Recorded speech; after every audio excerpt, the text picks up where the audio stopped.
है। Then after differentiation दिया हुआ था, डिफरेंशिएशन जो दिया हुआ था वो है perfect competition and imperfect competition का। Then perfect competition and monopolistic competition and perfect competition and monopoly and monopolistic competition. Okay, so now today's our topic is factor affecting the extent of market. किस तरीके से जो ऐसे कुछ factors हैं जो कि हमारे मार्केट को एक्सटेंड करते हैं, एक्सटेंड का मतलब बढ़ाना।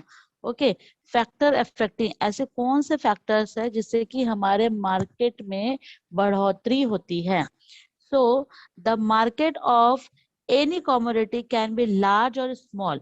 कोई भी मार्केट का कोई भी कमोडिटी या कोई भी मतलब जो भी कमोडिटी बिक रहा है, या तो वो लार्ज होगा या तो वो स्मॉल होगा। It depends on various factor which affecting the extent of market. तो इसके लिए जो डिफरेंट टाइप ऑफ जो है मेथड्स है, डिफरेंट टाइप ऑफ अफेक्टिंग चीजें जो एक्सटेंड करता है मार्केट को। The factor can be classified into two categories. ये फैक्टर जो है टू कैटेगरीज में बांटा गया जिससे कि मार्केट को इफेक्ट होता है और मार्केट को बड़ा करता है। First is nature of commodity, सबसे पहला है कि किस टाइप का नेचर ऑफ कमोडिटी है। एंड सेकंड है internal condition of the country, कि इंटरनल कंडीशन कंट्री का किस टाइप से है ये बताना। ठीक है, तो सबसे पहले जो है हम जो है पढ़ेंगे नेचर और क्वालिटी ऑफ द कमोडिटी का। नेचर ऑफ और क्वालिटी ऑफ द कमोडिटी का मतलब होता है कि जो भी प्रोड्यूसर प्रोड्यूस कर रहा है किस टाइप का क्वालिटी ऑफ गुड्स है और क्या कमोडिटी जो बना रहा है ना। क्या वो कोई खाने पीने का आइटम बना रहा है, क्या वो कोई ऐसे कॉस्मेटिक का चीज बना रहा है, क्या उसको घर में डेली यूज के लिए जो चीज रहता है उसके लिए बना रहा है। तो ये पूरा का पूरा डिपेंड करता है उस कमोडिटी का नेचर के ऊपर। तो सबसे पहले जो बता रहा है यहाँ पे given below are the few qualities of a commodity. इसमें कुछ क्वालिटीज होनी चाहिए, किसी भी कमोडिटी का आप तैयार कर रहे हो तो उसकी क्या फ्यू क्वालिटीज होनी चाहिए ये हम पढ़ेंगे। सबसे पहला है extent of demand. The commodity which as constant demand throughout the nation और द वर्ल्ड। ऐसा कमोडिटी बनाओ जो कि मार्केट में उसकी जरूरत है। ओके, अगर आपका डिमांड को एक्सटेंड करोगे मतलब वो डिमांड अगर रिक्वायरमेंट होगी ना, तो हम जो भी कमोडिटी उस डिमांड के बेसिस पे बनाएंगे तो हमारा वो इजिली जो है वो बन जाएगा। ओके, मीन्स वो मार्केट में बिकेगा। So then the commodity which is demanded by a section of a society, the market for sugar is wider because it is consumed by all the section of the society. The market of wheat is extensive and the market of milk is limited. ठीक है, यहाँ पे जो बता रहा है कि किसी भी अगर आप मार्केट में कोई भी सोसाइटी में अगर आप देखोगे हर टाइप की सोसाइटीज होते हैं। आपके यहाँ पर आपको अगर वेजिटेरियन मिलेंगे तो नॉन वेजिटेरियन भी मिलेंगे। ओके, ऐसे वाले लोग होते हैं जो खाते भी है जो नहीं भी खाते हैं। ओके, नहीं खाते हैं मीन्स जो कि प्रॉपर डाइट बोलते हैं ना, कि प्रॉपर डाइट जो है हर कोई नहीं ले पाता है।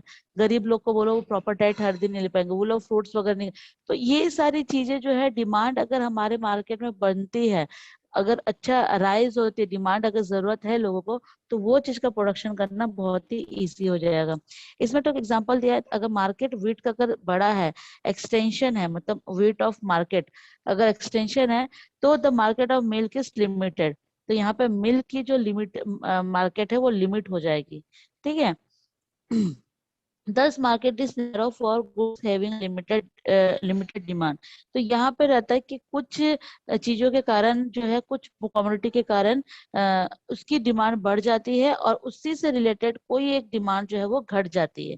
ओके, आप देखिए अभी व्हीट का जो है, अगर मान के चलो यहाँ पे बता रहा है कि अगर व्हीट का नीड अगर मतलब डिमांड अगर बढ़ रही है, एक्सटेंसिव हो रही है, तो मिल का क्या हो जाएगा, लिमिटेड हो जाएगा। सेकेंड है आपका ड्यूरेबिलिटी। ड्यूरेबिलिटी का मतलब होता है time. Durability goods have the wide market because such goods can be kept for the longer period, can it send to distant market for sale. On the contrary, the perishable goods which have a shorter life like raw meat, fish, vegetable etcetera. देखो अभी यहाँ पे क्या होता है, durability बता रहा है। ड्यूरेबिलिटी का मतलब यहाँ बता रहा है कि ड्यूरेशन कितना होना चाहिए। कोई भी कमोडिटी का या तो लॉन्ग ड्यूरेशन होगा या तो शॉर्ट ड्यूरेशन होगा। ओके, अगर शॉर्ट ड्यूरेशन होगा तो उसको जो है हमको जो है रिक्वायरमेंट के ऊपर बेसिस रहता है कि किस टाइप का गुड्स है और उसकी ड्यूरेशन जो है किस टाइप का उसके बेसिस पे रहता है। जैसे कि लंबे समय तक वेजिटेबल्स फ्रूट्स जो है लंबे समय तक लॉन्ग टर्म के लिए नहीं यूज कर सकते, क्यों?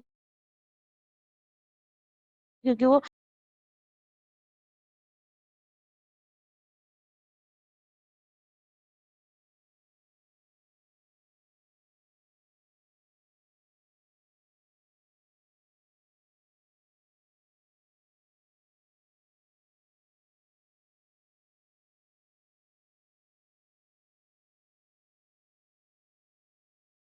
फिश का, vegetable fruits etcetera do not have very narrow market, इसका बहुत बड़ा मार्केट नहीं रहता, because this items lose their value, वो अपना वैल्यू जो है बहुत जल्दी लूज कर देता है। वैसे पेरिशेबल गुड्स जो होता है, पेरिशेबल गुड्स का मतलब होता है जो कि बहुत ही महंगी गुड्स होती हैं। ओके, वो जो गुड्स होती है वो आप देखोगे कि मार्केट में उसका डिमांड बहुत कम रहता है, लेकिन जो है लॉन्ग टर्म के लिए जो है वो चलता है। Delicated items like glassware bangles have a very limited narrow market because they have may spoil it sent very fast. ठीक है, अगर मान के चलो कि हम अगर ग्लास वेयर बैंगल्स जो रहते हैं, चूड़ी कांच का जो सामान रहता है, उसका देखोगे कि उसको बहुत जल्दी जो इसके मार्केट बहुत नैरो रहता है, जस्ट बिकॉज कि अगर वो अगर टूट जाती है या फिर उसकी पैकेजिंग ठीक से नहीं होती है तो क्या हो जाएगी, वो स्पॉयल हो जाएगी, टूट जाएगी। ठीक है, तो ये ड्यूरेबिलिटी होती है। अब कमोडिटी के अकॉर्डिंग होती है कि किस टाइप का कमोडिटी है, उसकी ड्यूरेबिलिटी कितनी है। Now third is facility of grading and sampling. Just wait.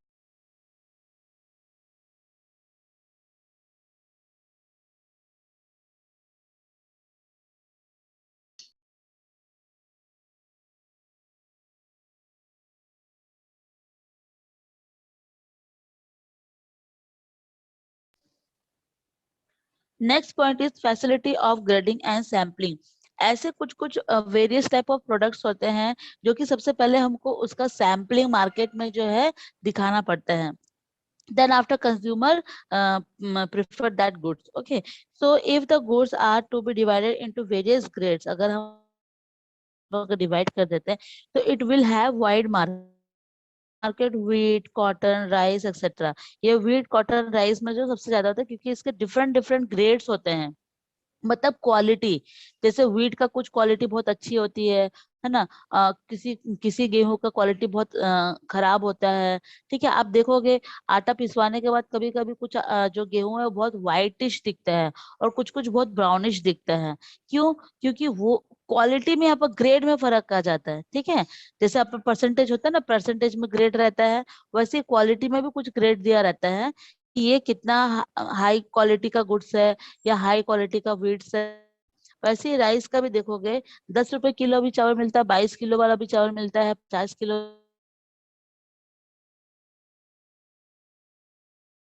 रहता है। Okay, then after cotton, cotton में भी देखोगे कुछ कॉटन बहुत ही सॉफ्ट होते हैं। ठीक है, आप कॉटन तो बहुत डिफरेंट टाइप्स ऑफ होते हैं, जैसे कि हम जो है अपने कपड़े वगैरह जो है बुनवाते हैं, है ना। तो कॉटन, कुछ कॉटन ऐसे होते हैं जो कि बहुत महंगे होते हैं, जिसको हम सोफा सेट वगैरह या फिर गद्दे वगैरह में यूज कर सकते हैं। कुछ कॉटन ऐसे होते हैं जिसको अपन वो गद्दे में यूज तो करते हैं, लेकिन वो बहुत ड्यूरेशन लंबे समय तक नहीं चल पाता है। ओके, मतलब उसकी जो क्वालिटी रहती है वो बहुत ही अच्छी नहीं रहती है। ठीक है, थोड़ी खराब रहती है। So by showing the sample of grading goods and sold easily, their advertisement become convenient and buyer also feel much facility in buying them. Such goods have wide market. ठीक है, ऐसे गुड्स जो है ग्रेडेशन या sampling के हिसाब से जो चलता है वो बहुत लंबे समय तक चलता है, जस्ट बिकॉज ऑफ क्योंकि उसका एडवर्टाइजमेंट चलता है। Now fourth is availability of substitute. इसमें हमेशा आपको जो भी कम्युनिटी है, आपको हर एक कम्युनिटी का सब्स्टिट्यूट गुड्स जरूर मिलेगा। जैसे मैंने आप लोगों को कल बताया था कि टी अगर नहीं मिलता तो कॉफी। ठीक है, अगर व्हीट मेरे को अगर क्या बोलते हैं आशीर्वाद आटा अगर नहीं मिलता तो मैं उसकी जगह कुछ और विद्याश्री या फिर जो भी है उसका आटा लेके आऊंगी। ठीक है, क्योंकि उसका हर एक कम्युनिटी का मैंने बताया ना कि सब्स्टिट्यूट गुड्स रहता ही रहता है।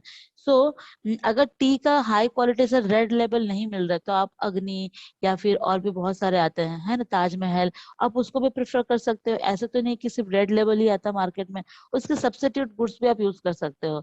जैसे मार्केट में टी नहीं है, चलो ठीक है आज टी नहीं है तो आज कॉफी पी लेते हैं, तो आप क्या करते हो कि उसकी जगह पे कॉफी लेके चले जाते हो। ठीक है, कॉफी में भी डिफरेंट टाइप ऑफ ब्रांडेड्स हैं, है ना, कॉफी में भी देखोगे तो बहुत सारे ब्रू हैं, देन आफ्टर नेक्स्ट कैफे है ना, तो यहाँ पर आपको सब्स्टिट्यूट्स गुड्स मिलेंगे ही।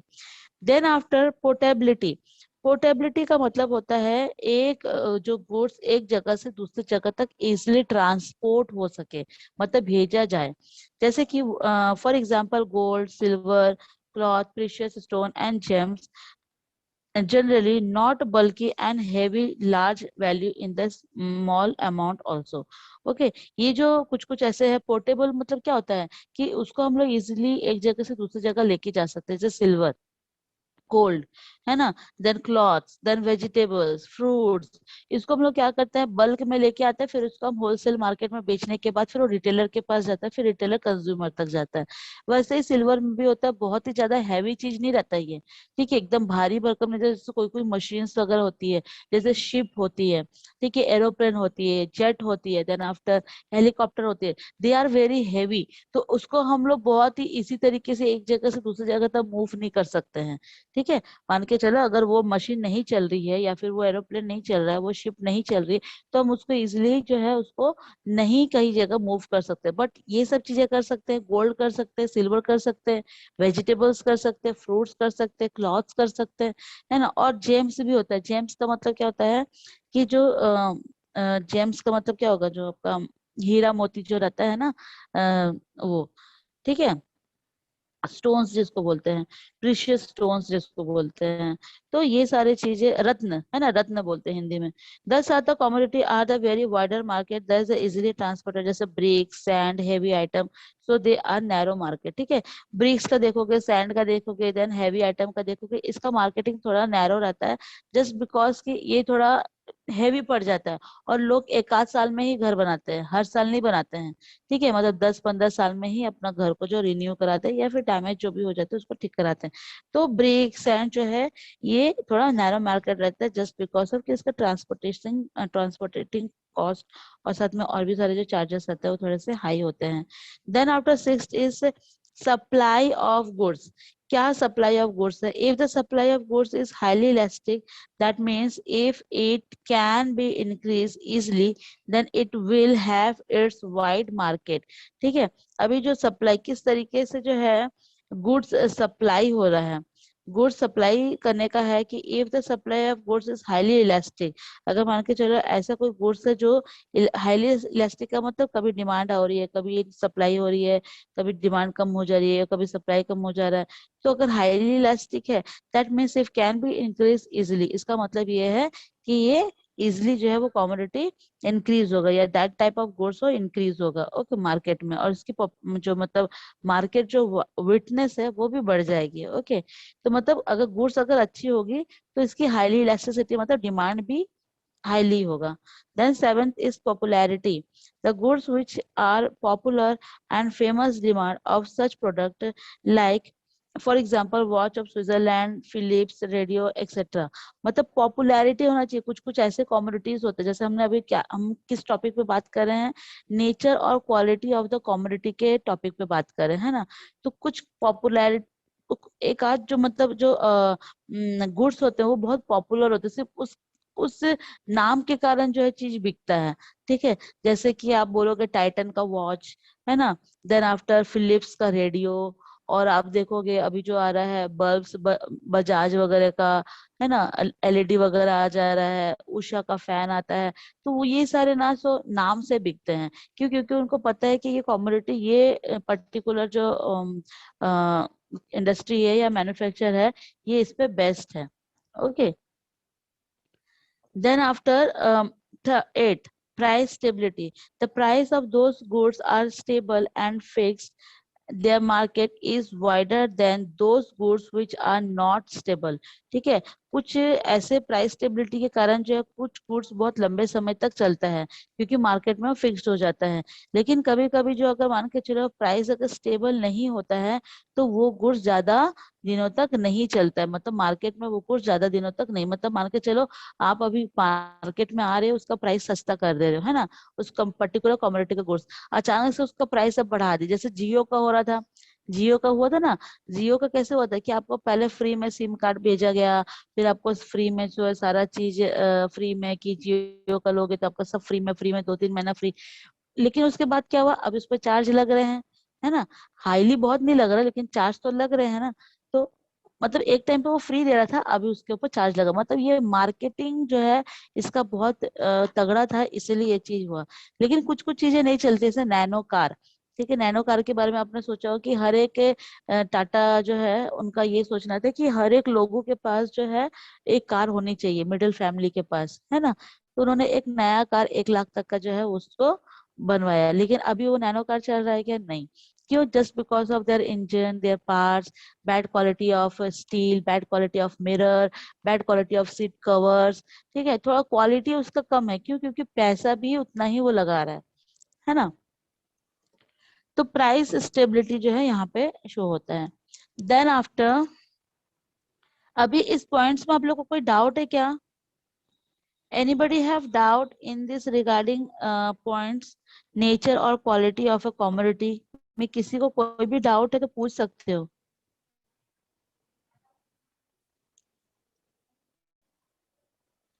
किसी को भी कोई डाउट है?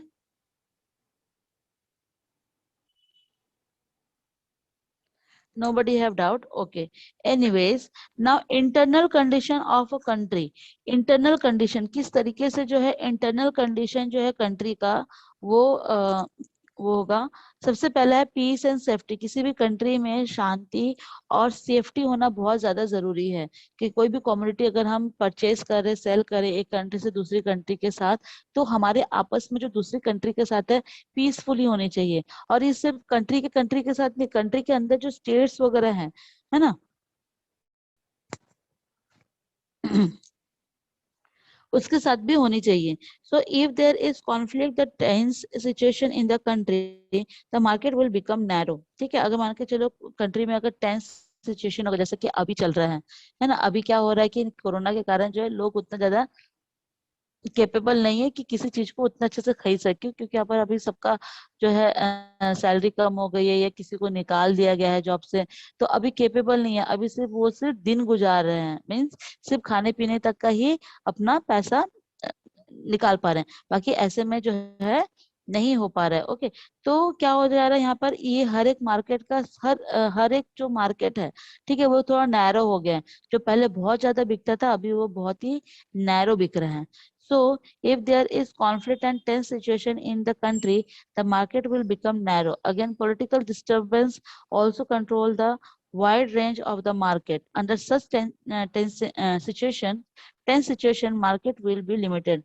The state of law and order also determine the scope of the market. If the people feel insecure under tense condition of the market, then the trade relation will be hampered.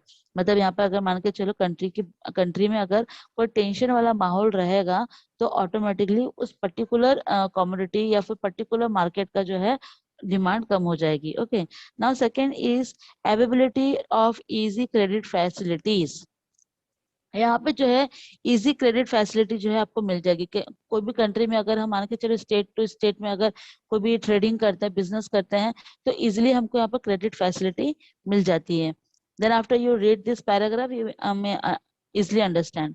Then after third is advertisement. किसी भी product को आप advertisement के through ही consumer तक पहले aware कराते हैं, यहाँ पे उन तक उन पे इंफॉर्मेशन पहुंचाते हैं एडवर्टाइजमेंट के थ्रू। तभी लोगों को पता चलता है ना कि कुछ मार्केट में इस टाइप का सामान आया है। So next is division of labour.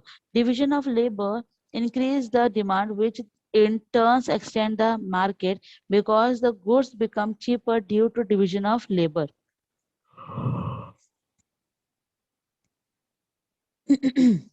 Now यहाँ पर डिवीजन ऑफ लेबर जो है वो क्या हो जा रहा है, चेंज हो जा रहा है।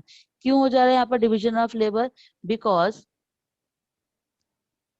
Which is turn extend the market, जब अपन मार्केट को एक्सटेंड करते हैं मतलब फैलाते हैं, तो यहाँ पर अपन डिफरेंट टाइप ऑफ गुड्स लेके आते हैं। तो उस टाइम पे जो है जब अपन मार्केट में जब अपन प्रोडक्शन में डिवीजन ऑफ लेबर्स कर देते हैं, तो पर्टिकुलर प्रोडक्ट का जो प्राइस है वो क्या हो जाता है, सस्ता हो जाता है, चीप हो जाता है। ठीक है, जैसे मान के चलो फॉर एग्जाम्पल मैं अपने इंडस्ट्री में दो टाइप का गुड्स बना रही हूँ, ठीक है, और मेरे पास लिमिटेड ही लेबर है, मतलब 10 लेबर है। ठीक है, अब पहले मैं ए करती थी, ए लेबर, मैंने आप लोग को ये बहुत डीपली में समझाया था चैप्टर नंबर 2 या 3 में। हम अगर डिवीजन, अगर अपने पास 10 लेबर है और 10 के 10 लेबर जो है ए प्रोडक्शन कर रही है, तो आप देखोगे कि यहाँ पर ज्यादा से ज्यादा लेबर जो है यहाँ पर ज्यादा से ज्यादा प्रोडक्शन कर रहे हैं। तो यहाँ पर मेरे को लेबर को क्या देना पड़ता है, वेजेस देना पड़ता है। तो यहाँ पर उस पर्टिकुलर कमोडिटी की प्राइस बढ़ जाएगी, है ना। अगर वही मैं अगर मैं ए के साथ और बी भी कर रही हूँ, ए प्रोडक्शन भी कर रही हूँ साथ में बी प्रोडक्शन भी कर रही हूँ, और यहाँ पे लेबर को डिवीजन कर दे रही हूँ, ठीक है, आपस में बांट दे रही हूँ, 5 इधर करेंगे 5 इधर करेंगे, तो क्या हो जाएगा, ऑटोमेटिकली मेरे को बी का अलग जो प्रॉफिट मिल रहा है उसमें मैं जो है अपना लेबर चार्जेस लगाऊंगी, है ना। और ए का जो मेरे को प्रॉफिट मिल रहा है उसमें मैं लेबर चार्जेस अलग लगाऊंगी, है ना। तो यहाँ पर आपका जो प्राइस है उस कमोडिटी का कम हो जाएगा। ओके, उसकी जो प्राइस है वो क्या हो जाएगी, ऑटोमेटिकली चीप हो जाएगी। तो डिवीजन ऑफ लेबर से जो है ऑटोमेटिकली किसी भी कमोडिटी का प्राइस जो है चीप हो जाता है। Now fifth is development of transport and communication, किसी भी ट्रांसपोर्ट और कम्युनिकेशन का डेवलपमेंट होना। If the transport facility are there, are goods can be easily transported from one place to another, in such situations the extent of market become wider. मतलब कि सबसे पहले अगर अपन किसी भी कमोडिटी को मतलब कमोडिटी को अगर अपन को बेचना है, तो सबसे पहले हमारा ट्रांसपोर्टेशन और कम्युनिकेशन बेस्ट होना चाहिए। अगर हमारा ट्रांसपोर्टेशन सही टाइम पे जो गुड्स से अगर मार्केट तक पहुंच जाती है, कंज्यूमर तक पहुंच जाती है, तो कंज्यूमर आर हैप्पी, है ना, दे आर हैप्पी। मतलब उसके बाद क्या होगा कि फिर वो उसी को परचेस करें कि हाँ ये टाइम टू टाइम हमको इस जगह पे मिल जाती है। तो ट्रांसपोर्टेशन और कम्युनिकेशन बहुत ही स्ट्रांग होनी चाहिए कोई भी कम्युनिटी को एक्सटेंड करने के लिए, मार्केट को एक्सटेंड करने के लिए। नेक्स्ट है government tax policy. If government tax policy encourage production and profession, then the extension of market will be wider. ठीक है, तो उससे क्या हो जाता है, मार्केट का जो एक्सटेंशन है वो वाइडर हो जाता है गवर्नमेंट के टैक्स पॉलिसी से। मतलब प्रोडक्शन में अगर अच्छा मोटिवेटेड मोटिवेटेड टाइप का टैक्स सेट अगर लगाते हैं, तो मतलब कि टैक्सेशन थोड़ा कम अगर कर देते हैं गवर्नमेंट, तो ऑटोमेटिकली जो है मार्केट भी एक्सटेंड हो जाएगा। Now, seventh is scientific methods of sell. By scientific method of selling, market can be expanded by exhibition and advertisement. The market can be made wider. Okay, यहाँ पर scientific method से भी आप sell कर सकते हो, जिससे कि आपका मार्केट जो extend हो सकता है ना। scientific methods के कुछ methods होते होंगे तभी, है ना। Now, eight is policy of government. देखो पॉलिसी ऑफ गवर्नमेंट, हाँ ओके, पॉलिसी ऑफ गवर्नमेंट क्या होता है ना, कभी कभी बीच बीच में ना गवर्नमेंट अपनी पॉलिसी चेंज कर देती है regarding of production.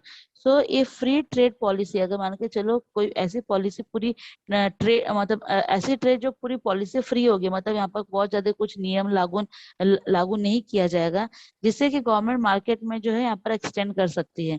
If the government imposes export and importer restriction, the market will be restricted. अगर गवर्नमेंट एक्सपोर्ट और इम्पोर्टेड में उतना ज्यादा रिस्ट्रिक्शन नहीं करेगी, ठीक है, होता है कि आप कोई भी गुड्स अगर बाहर विदेश में भेजते हो या वहां से लेके आते हो, तो there are so many restriction doing by the government. Okay, तो उससे क्या होता है कि हमको दोबारा जो है अपने मार्केट को एक्सटेंड करने के लिए हम थोड़ा सोचते हैं, है ना। सोचना पड़ता है कि क्या पता अगर हम लोग इसको भेजेंगे बाहर में, तो गवर्नमेंट का क्या लीगल डॉक्यूमेंट साइन करना पड़ेगा, भागा दौड़ी दुनिया भर का चीज करना पड़ता है। तो यहाँ पे जो है गवर्नमेंट का कुछ पॉलिसी में अगर छूट मिल जाती है, तो ऑटोमेटिकली प्रोड्यूसर्स जो है अपना मार्केट को एक्सटेंड कर सकते हैं। Okay, understand. नाउ यहाँ पर difference between qualities of A commodity, internal and condition and the country का दिया हुआ है। सेम पॉइंट्स है, ठीक है, यहाँ पर बॉक्स में दिया हुआ है। Then after this chapter is over, any doubt from this chapter students? किसी को भी कोई डाउट है इस चैप्टर से, किसी भी पॉइंट से है तो पूछो।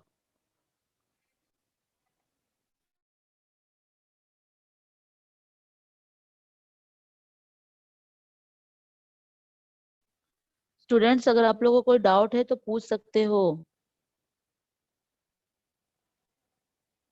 Nobody have doubt? No, ma'am. इस चैप्टर को पढ़े हो आप लोग?